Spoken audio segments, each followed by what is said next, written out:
Hello, everybody. I'm Amy Stout, the Wellness Consultant from Axion Risk Management Strategies, and I thank you for joining us today. We're covering the pandemic in a different way, from the perspective of how it has impacted women in particular. You may have heard the startling statistic that over 2.4 million women have left the workforce since last March.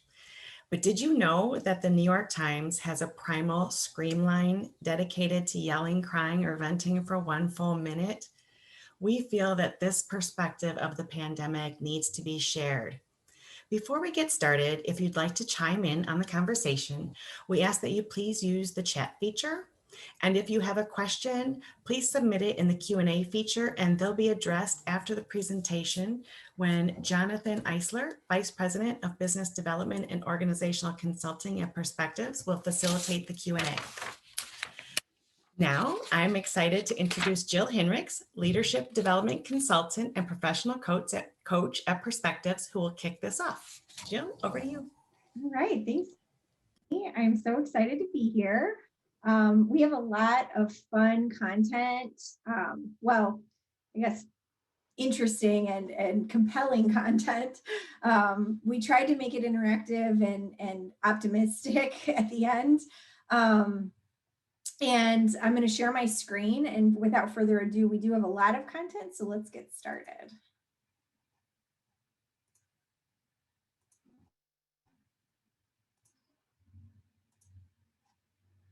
Okay, so just as Amy already introduced, this is about our agenda. I don't want to take too much time, about 20-25 minutes, to just introduce the key issues impacting women right now and some recommendations that we can start to do to shift from these being problems into opportunities and really have an optimistic and proactive mindset and attention to them. And then really, I want to open it up to all of us, especially since it's a nice audience today, that we can bring in Jonathan and Amy and all of you to chat via, to comment via chat or to ask questions via the Q&A feature, and really have a more of an in-depth discussion around the top 3 recommendations based on some polling that we'll do. So it'll really be kind of a choose your own adventure. And then we'll finally wrap up with Jonathan and Amy.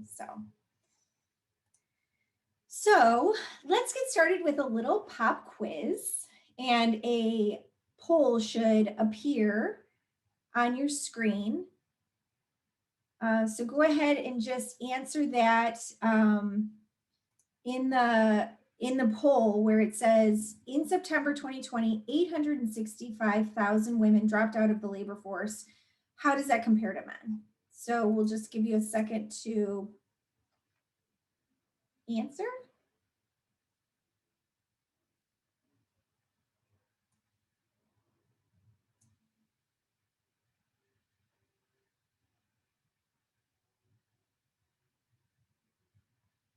All right. So it looks like the majority answered 156,000. Nobody answered 643,000. But the 38% of you, 5 of you were right. The answer is actually 216. So this is a staggering difference. And really, it's roughly 1/3 of men from women. And it's interesting to note this because this recession is actually, some of you have heard this term as being called a she-cession. And in contrast, in the past, most recessions have been man-cessions. And really, this recession is impacting women much harder than past recessions because it's impacting industries like healthcare, service sectors, and education.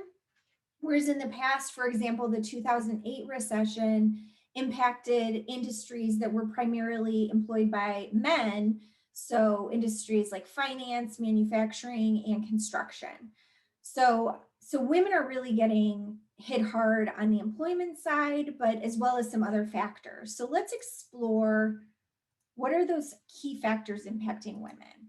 So like I said, they're calling this a she-cession. They're calling it a lot of things. We've also heard a ripple out session that we're going to talk about further into the content.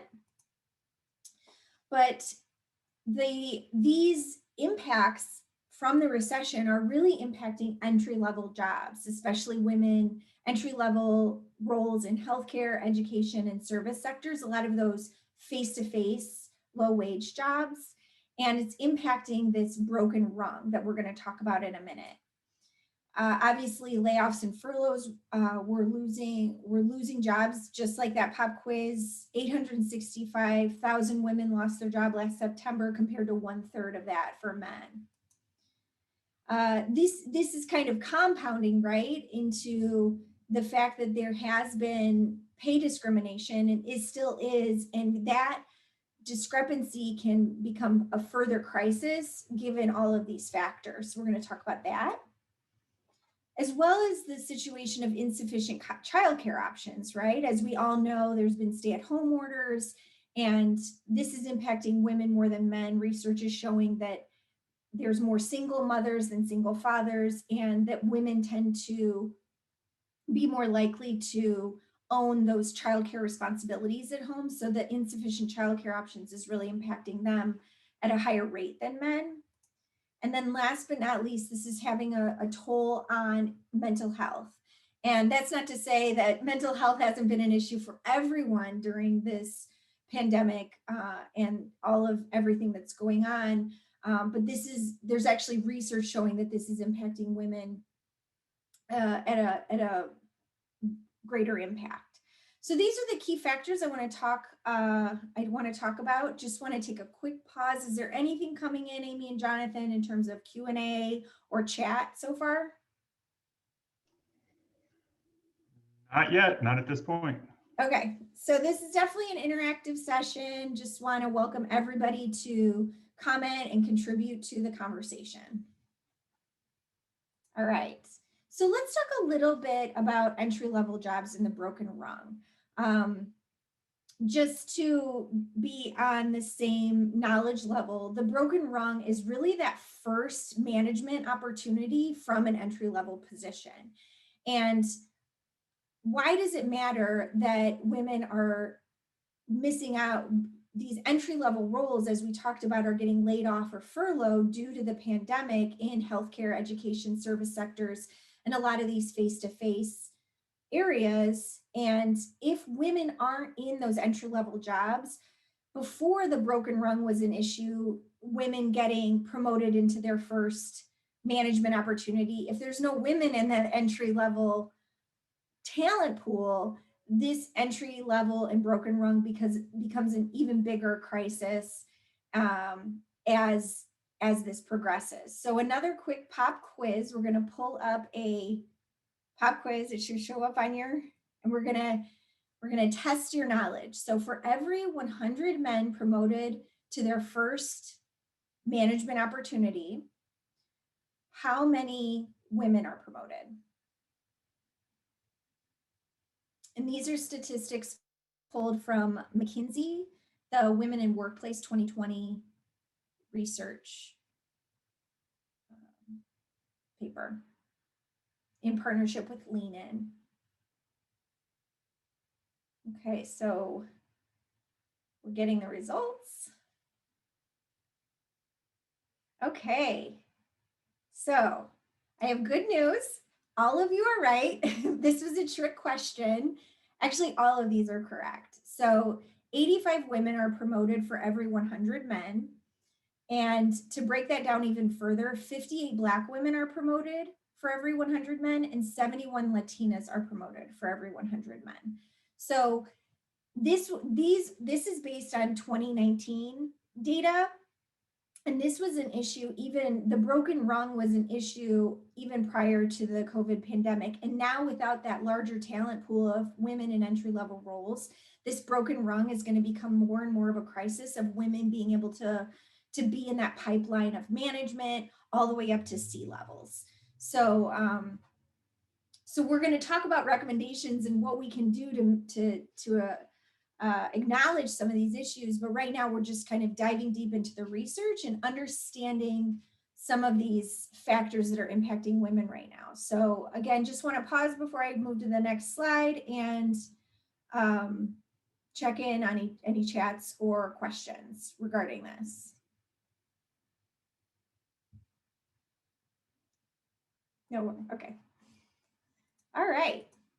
So as we discussed, obviously there's been layoffs and furloughs due to the COVID-19 pandemic and how it's been impacting business. And let's just dive a little bit deep into this research. Another pop quiz will come up. So the unemployment rate for women has jumped by more than how many points between February and April of last year? We'll talk about how that differs from men.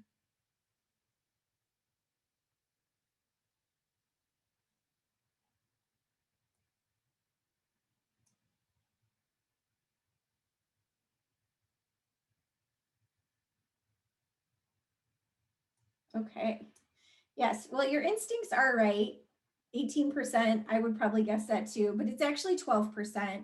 And then for men, it's below 10%. So, so obviously the percentage of unemployment is higher for women, statistically speaking, based on the Bureau of Labor Statistics. But I will also say that a lot of these low wage face-to-face jobs are oftentimes even under the radar jobs that aren't even documented within these unemployment statistics. A lot of those childcare, daycare kind of roles. So 18% actually might be more realistic, right? If we're not looking at just pure data.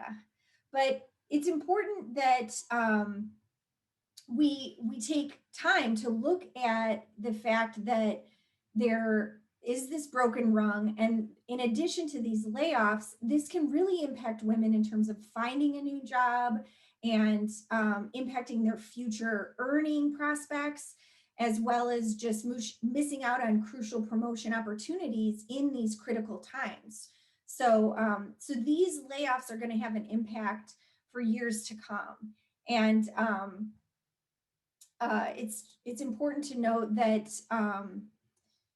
that this also is going to increase the gender pay gap. So let's talk then a little bit about some of the pay discrimination that I'm sure we have been familiar with prior, but they're actually saying that due to the pandemic's larger impact on women, as we've been talking about the broken rung, as well as these layoffs and furloughs, it could further exacerbate the pay discrimination issue by more than 51 years to reach gender pay equity. So let's just get kind of grounded in where we're at now. So we're going to have another poll pop up.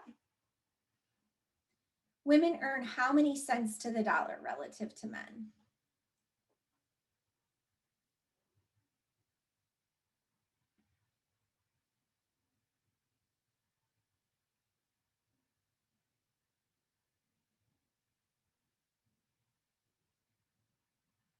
All right, so we have our results. 65% said 82 and 35% said 92 and 0% said 96. So again, a little tricky. I have actually seen statistics on both. So I've seen that right now in the United States, we're earning 92 cents to the dollar, but I've also read research that says 82. So again, nobody's wrong. This is just some of the discrepancy. I added 96 in there because that's actually the pay discrepancy in Belgium. And I thought that was interesting. So Belgium is apparently a little bit more progressed, but they still are suffering pay discrimination. So this has been a historical issue. There is research that shows that as occupations become more female dominated, median wages decline. And even as women earn degrees and pursue employment in high wage industries, they're still underpaid relative to men. So this is a reality that we've been facing.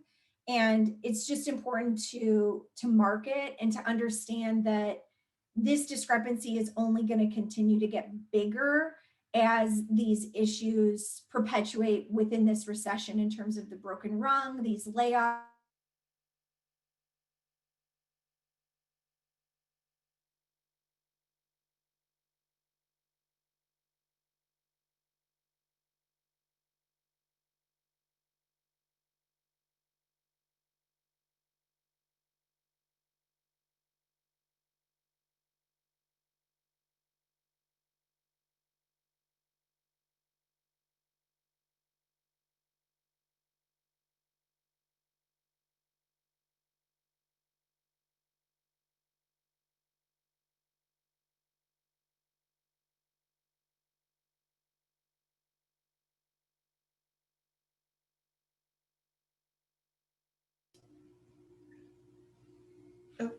Okay, it appears we have some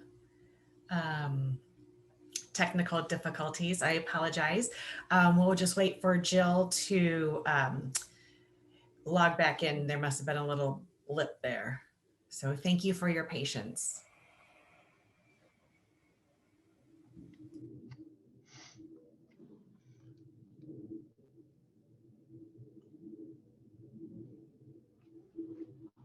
It's another reminder that technical difficulties aren't something new.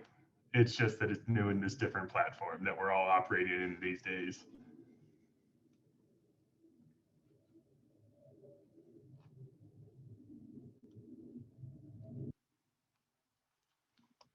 Check with Jill real quick.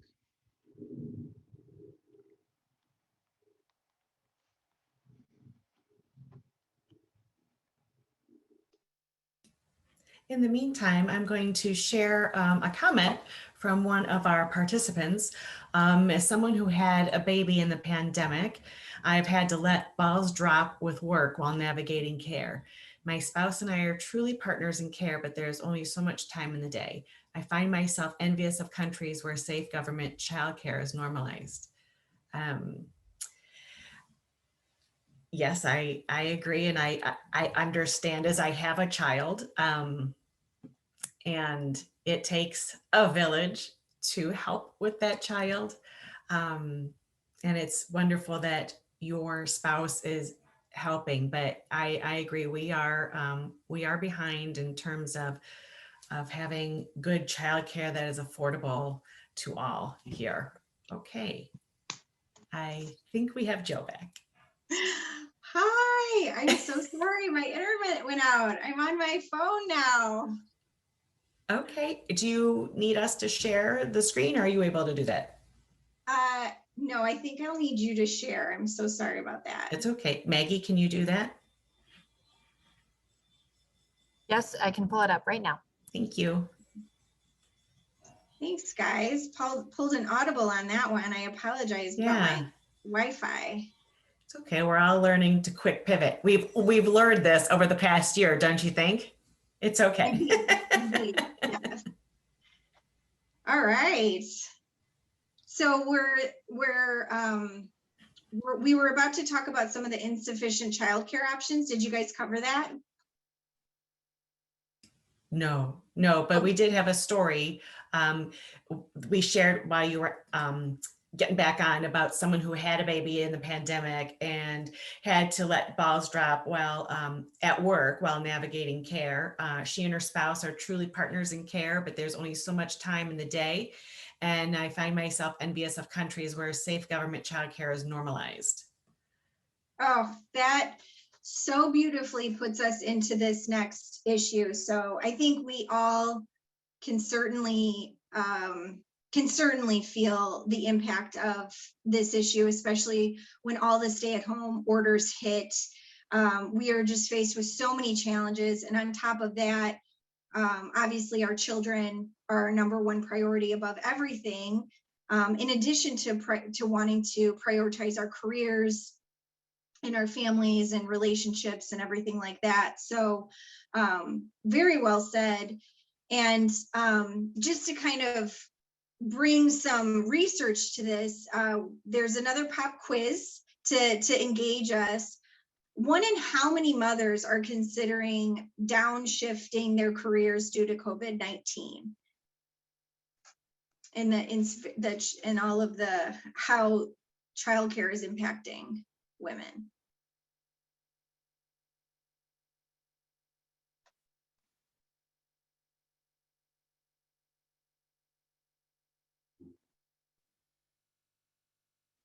Okay, so majority voted for 4, but actually I've heard that 1 in 3 mothers are considering leaving the workforce. So, but I have also seen 1 in 4. So yeah, absolutely. It's a staggering statistic. Unfortunately, we're not there yet. Only 1 in 3 mothers are considering it, but given the enormous challenges that we're facing as mothers, it's a huge undertaking in terms of homeschooling and a lot of what's going on in terms of just statistics show that women tend to do more of the household work, the chores and daily upkeep of the home as well, that they've even called it a double shift for women who work as well as have to take care of the home.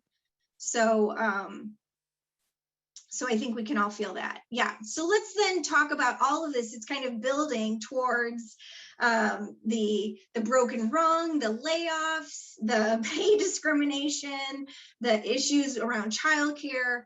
This is all impacting our mental health. So like I said, nobody is spared from the anxiety, worry, and overall emotional fatigue of COVID-19.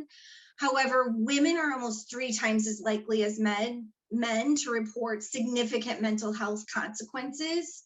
And there's a particular group that is being hit by these impacts, even with even more pressure than most. So the pop quiz will pull up, and who is least likely to feel supported at work right now, given all of these pressures, in addition to some even added pressures?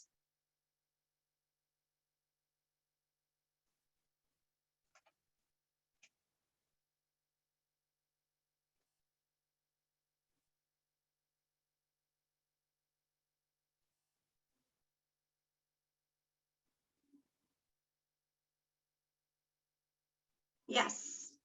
All right, 68% of you voted for Black women, and that is true. So Black women have always faced huge barriers to advancement, and addition to the heightened pressures, Black women who are mothers, working professionals, and senior leaders, they're also dealing with a distinct set of issues regarding their race. So as we all know, during the COVID-19 crisis, it's disproportionately affected Black people. But there's also, in addition, those incidents of violence towards Black people in the United States have just exacted a heavy emotional and mental toll on Black women. And on top of all of that, Black women do not, statistically, research has shown that Black women do not feel supported by managers and coworkers. So just bringing a little bit of attention to everything that's going on to all of us, and particularly how it's affecting women, and particularly Black women. So where do we go from here? Yeah, let's shift, because we've been spending a lot of time in pain, and I like this little formula: pain plus reflection equals progress. So we are all empowered people on this webinar. You joined this because you want to see the opportunity that can come out of all of this. So let's shift from looking at this research in a painful way and really reflect and open it up to discussion and progress and what we can do. So I want to quickly go over 7 high-level recommendations, and then we're going to vote on what are you guys doing right now in terms of these recommendations, and what do you want to focus the rest of the time of this webinar on. So the last half hour, we'll open it up to Jonathan and Amy and I. We can talk more in depth about these recommendations based on the top 3 you vote for. And we really want to engage everyone in chat and Q&A to make this a robust and collaborative and engaging discussion. So, so if you just click once, it'll just, yeah, so stop there. Thank you. So one of the first recommendations is really just shifting from within your organizations and companies to a transparent focus on well-being. So some of the things you can do is offer some leadership development to your managers and leaders to make sure that they understand what the well-being, physical and mental health opportunities are available for their employees, and maybe even educating them a little bit about allyship. So allyship is when an in-group supports an out-group. So for example, a white man might mentor and ally a Black woman. So allyship is when somebody from an in-group is being an advocate, a sponsor, and a mentor to someone from a underrepresented minority or so-called out group. And And that's just one recommendation. There's also several companies that are doing full mental health campaigns around it's okay to not be okay, and really emphasizing the opportunities and learnings that their EAPs offer, and different mental and physical health resources like Mequilibrium as an app or Virgin Pulse as an app. And there's a lot of different apps and resources out there. And even Gym Pass is a health resource that companies have invested in. Next, yep. Another recommendation is just really looking at your work flexibility and what norms you have around it.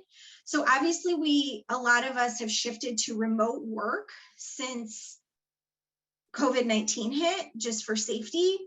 However, senior level women, high ranking women in companies have actually research has shown that they are feeling a high level of burnout and exhaustion due to this shift, because they don't have clear norms or barriers around their remote work. There's a feeling of always being on. So it's important to offer these work flexibility around remote work or even part-time or gig options, if that's possible, but also being clear about what are the norms around that. You know, still saying that you want them to work 8 to 5 or whatever those hours are, and trying to impose those norms around it so that burnout and always on feeling doesn't exacerbate some of these issues.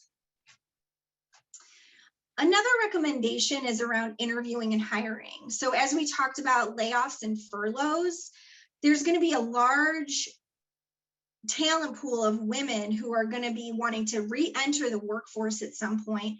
And a lot of companies are creating interview requirements around diverse slates. So they're requiring for every role that you're hiring for to ensure that you're interviewing at least someone from an underrepresented minority. So it could be a woman or a Black man, a Hispanic man, but a URM, an underrepresented minority, is required for every single interviewing slate, diverse slate.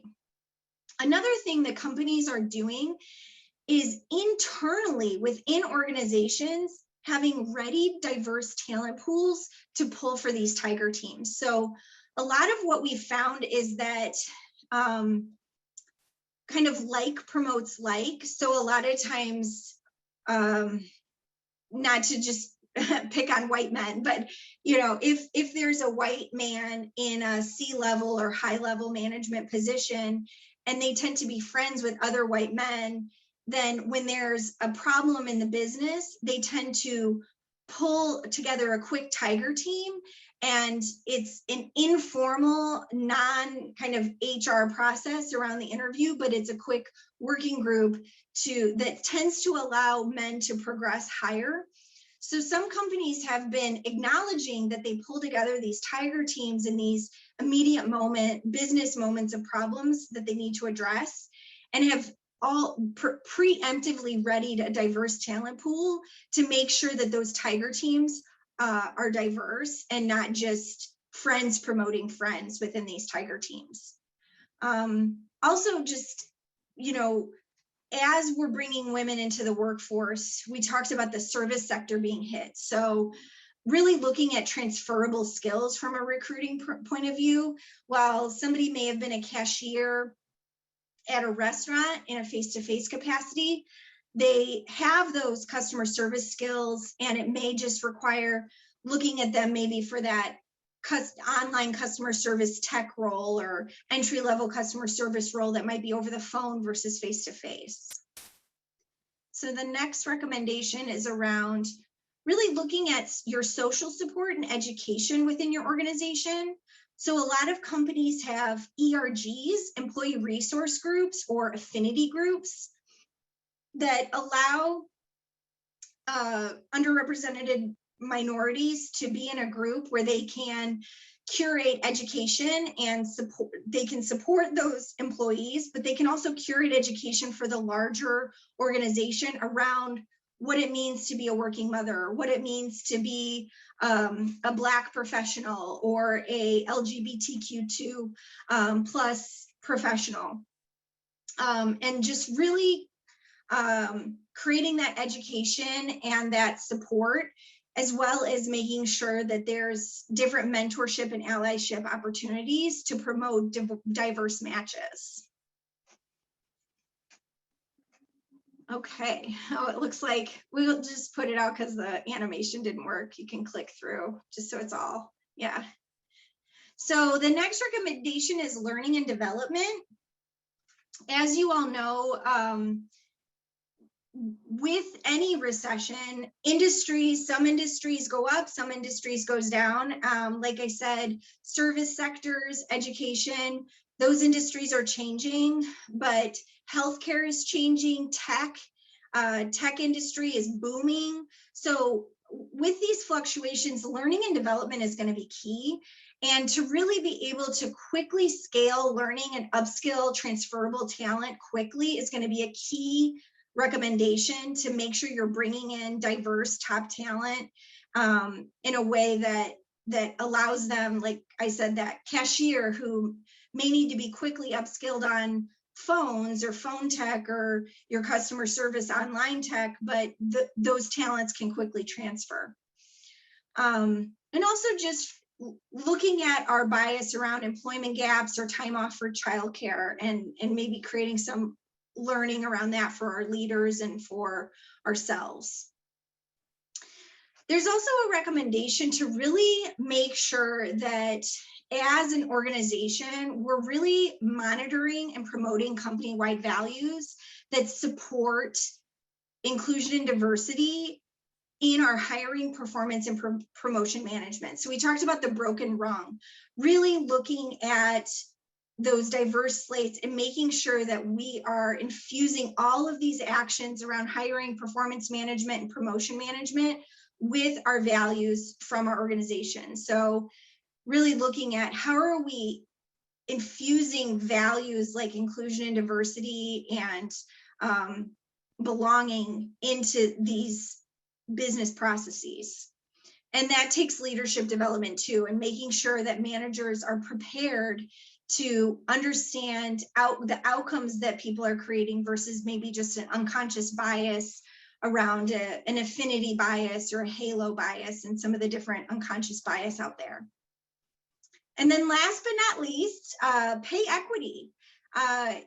We recommend doing a compensation audit and identifying gaps in pay for similar work, and then using that as an opportunity to attract top talent. If you're an organization that has made efforts to create equal compensation for equal work, that could be a great attractor to top talent to get diverse talent into your organization.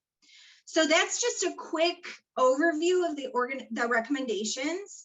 And we're going to do a quick poll to just, we want to check in, what is one thing you're doing really well right now? So just, you can only pick one. So select the one thing you're doing really well right now. And let's see where we fall.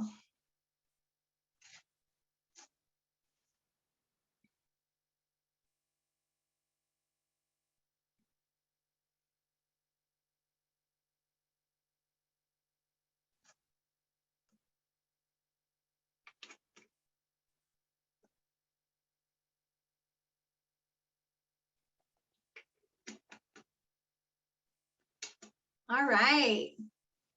There is a clear, I think there's a clear winner here. It sounds like everybody's feeling, 50% of you, half of the audience is feeling good about work flexibility and established norms. So, so that is great. All right. So I don't want to spend too much time on things that you guys are kind of already doing and feel like you've got. I want to maximize our time here.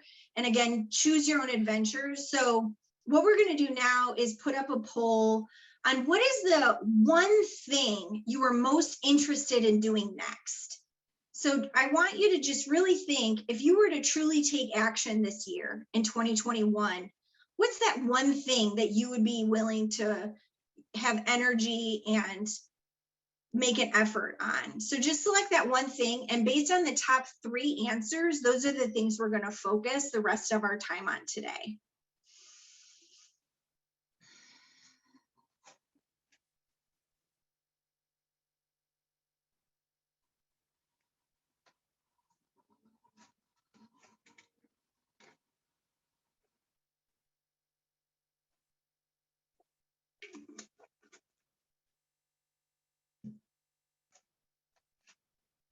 All right, awesome. Okay, so I would say transparent focus on well-being, definite winner.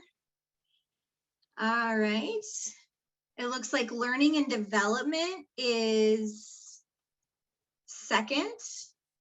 And Jonathan, pipe in, make sure, hold me accountable to that if I'm reading that correctly.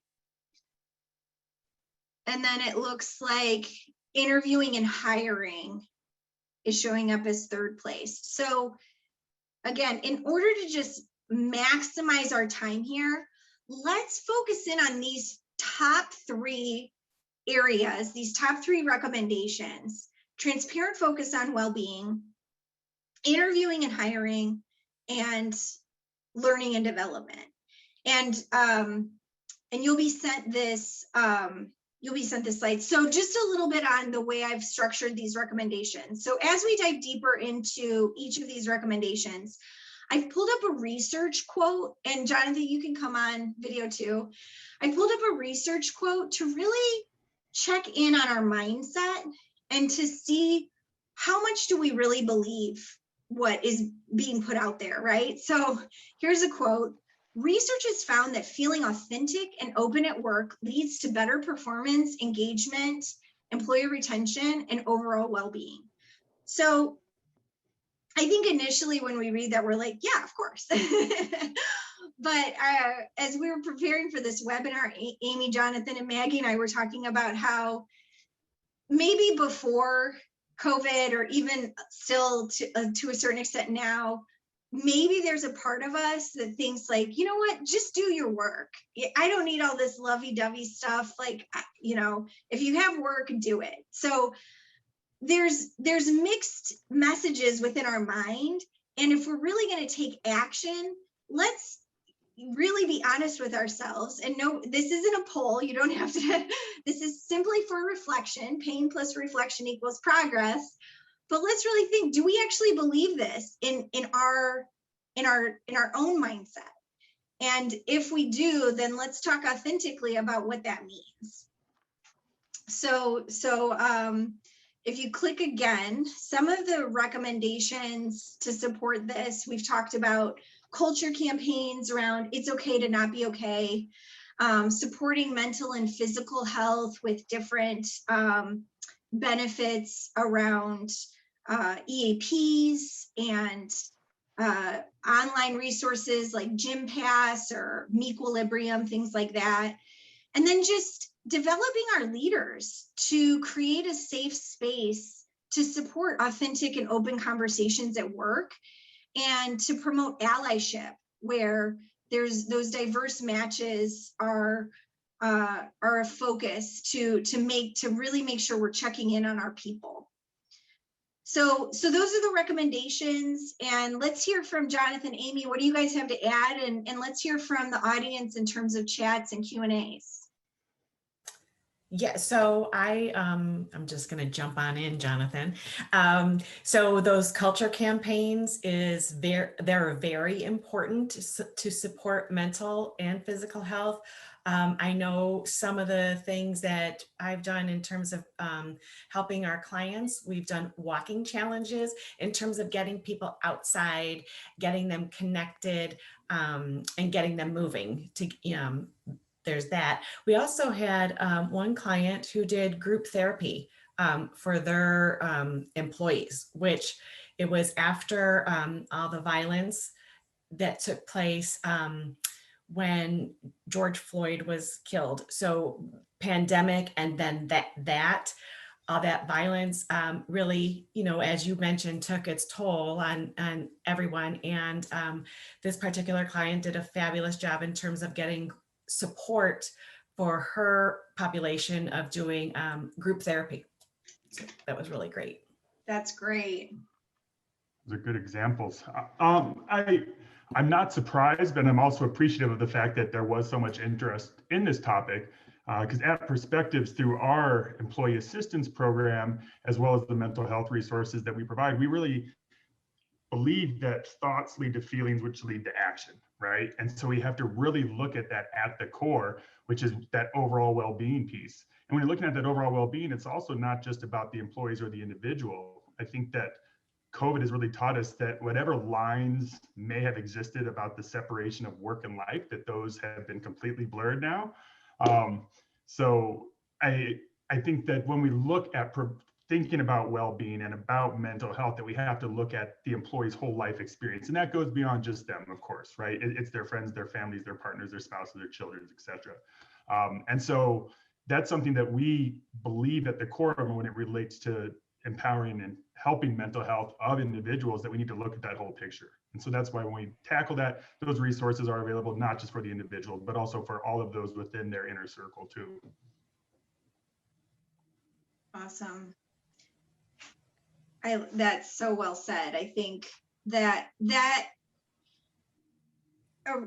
around this quote around being authentic, right? If we're truly being authentic, we're able to bring our whole selves to work, which includes our whole life. And to a certain extent, I think COVID actually has assisted in us making progress in this area from the standpoint as, you know, Jonathan, I can see your guitars in the background, and that might prompt a more authentic and open conversation that you and I would have never had prior to our work at home orders, where we can talk about music and your interest in music and things like that. So it's such a great opportunity that we can somehow see the lives in our background and open up that authenticity to a certain extent and get access into those whole life experiences.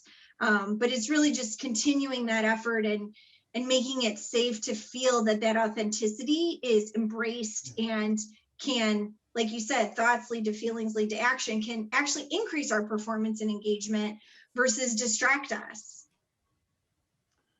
And I would add too that the leadership development, that's such a crucial piece of this, right? Because so many employees, their experience of an organization is through their supervisor. I was actually on another session earlier today, and we're talking about, and this isn't a new statistic, but at least 3/4 of the times when employees leave an organization, it's based off of their experience with their boss. That's the negative. The other positive, though, is the strong correlation that a leader and a manager can have on their people's overall engagement too. So with that, I think it's really important, even more so now, to also educate and train managers and supervisors about, one of the terms thrown around is like mental health first aid or something like that, right? But to be able to tune in and identify when your colleagues, when your people might need some support. Now, the idea here is not that they are the counselor, the therapist, right? Let's be very clear about that. But it's also making sure that they know how and when to refer them to the appropriate resources. But that all starts with being able to tune into that, and then to take that empathetic, compassionate approach to, hey, Jill, I don't want to get into your personal stuff. Things might be getting a little tough right now. They are for all of us. Here's a great number you can call for your employee assistance program, or might want to engage in some of these other activities like Amy talked about too, that the organization is making available to the individuals. Yeah, absolutely. And even as a manager myself, and somebody who leads people, even just taking advantage of those EAP resources myself, and really around that culture campaign piece, and making sure they know there's no shame in talking to somebody. There's no shame in taking advantage of these resources. I take advantage of them. These are the things that I'm getting from them. And the more we can authentically bring ourselves to the importance of mental health and physical health, and how we're doing that as leaders and promoting that as a culture, is that reciprocity. Reciprocity? We'll just leave it. Reciprocity.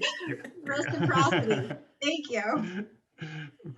Yep, and along those lines, you know, there was I was involved with all of our clients over the last year, and really what they all did well was promoting their EAP, to sharing the link, the resources, all that is available to each and every employee so that they can be utilized. And we are finding that we're seeing such high utilization of EAPs through, from our clients, which is a good sign that people are getting help.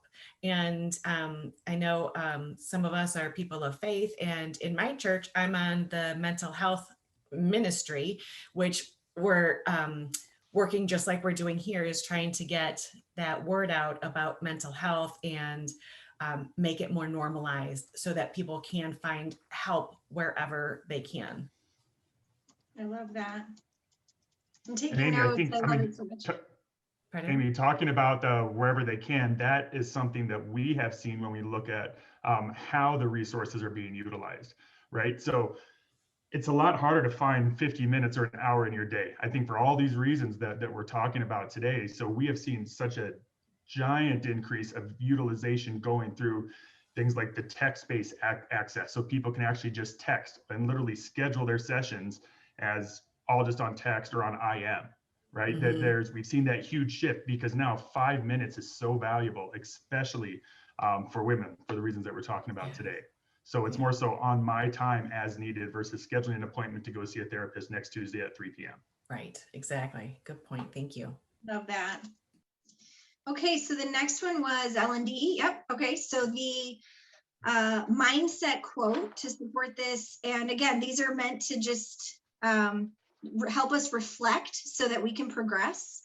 People will need short-term programs to get the basic skills they need for an entry-level job in a few weeks, not years. And the learning has to be targeted to the essential tasks for the immediate term. Okay, so that's, more of a fact, I think.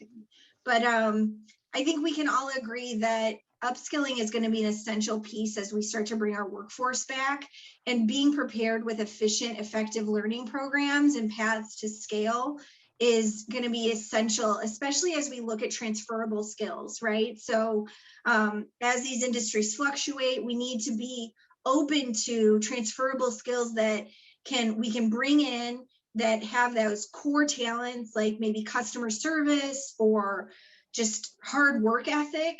And how can we quickly bring that workforce up to speed in order to deliver on what these roles are? So let's talk a little bit about that. I want to hear from Jonathan or Amy. Are there any questions that are coming up from the audience specifically that we can answer for them, maybe in this area of scaled learning? Not yet. Okay, I can just share one thing. Yeah, go ahead. I will just say this too. We do have a few other questions that we'll get to at the end too. So I want to make sure that we leave some time here, but if they're appropriate, I'll just interject them if it's appropriate as we're talking through this, but let's make sure we have some time for the few that have come in through the Q&A. Okay.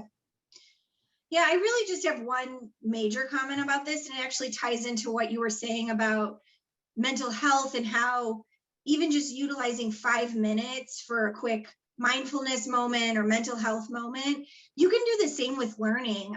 There's some really great reinforcement technologies and great learning technologies out there that really promote those short bursts of learning that quickly reinforce, instead of having to sit through maybe a 30 or hour-long on-demand webinar, on-demand e-learning.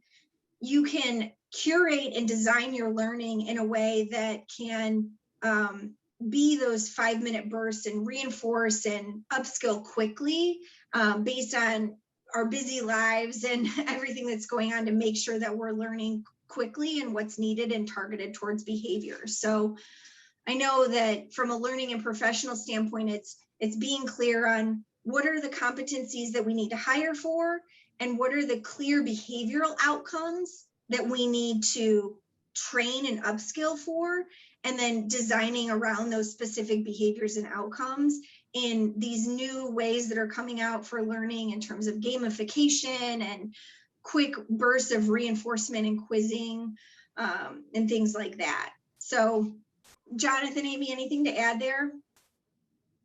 I think I could just comment from the perspective of my child learning from home in his remote work, and him, getting that gamification in order to study and do learning that way. And he's been doing really well throughout this time, which is great. And I think it has a lot to do with, staying involved and engaged with that gamification and learning like that.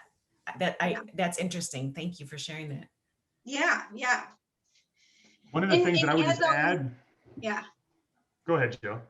Oh, I was just going to say, as always, you can reach out to Jonathan, who can connect you with the organizational consulting group that can go in depth into different ways to plan out a potential solution customized to your organization. That's all I was going to say. So back to you. Well, that was the perfect lead in. Thank you. No, what I was going to say is I think that the industry and organizations in general, and I don't want to say this is to everybody, it's not a blanket statement, but when COVID first hit, which was literally about a week away from a year ago, right, when most of us, or those that were able, switched into our little Hollywood boxes, I think that it wasn't just taking how learning was done, and I think this is what you're saying, Jill, how learning was done before and just moving it into a virtual platform, right? That does not work anymore. And actually, before we jumped on today, I was just sharing with the panel here how I just recently participated in a full day virtual conference. So I was very, very skeptical. I'll just be candid, I had low expectations, but I was blown away by it, right? Because they've done such a great job, how the gamification's a piece of it, it's the bite size, it's the recording part of the sessions with the live engagement by the facilitator at the end, all of this stuff. So it's a long-winded way to say that we have to completely step back and rethink. It's not just transferring this over. And then that reinforcement piece is something that is so important and can be so impactful. And it becomes, the term gets overused, but it's that on demand, right? Even just like we said about the access to mental health resources, it's because time is so limited and priorities are constantly changing almost by the minute. I think most of us can say that it feels that way at times too. So yeah, we have to totally step back. Now, there is a question that came in that's somewhat relevant here, though. So it wasn't specifically about learning, it was more about these opportunities in general. But what can be done in companies if there's resistance from executive or top leadership about getting these opportunities available to employees and the impacted individuals? Because we know it starts at the top. Yep. Yeah.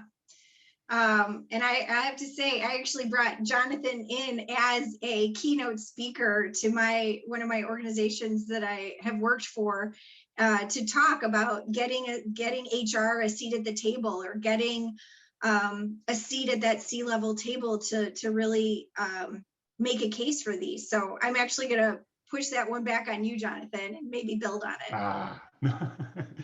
I remember that presentation very well. So what we were really talking about is making the business case for it, right? It isn't just well, we need people to feel better. Or we need people to feel more engaged. Engaged, you can start to make that business case. But I would also, to clarify, that speech that Jill was talking about was before the pandemic hit, right?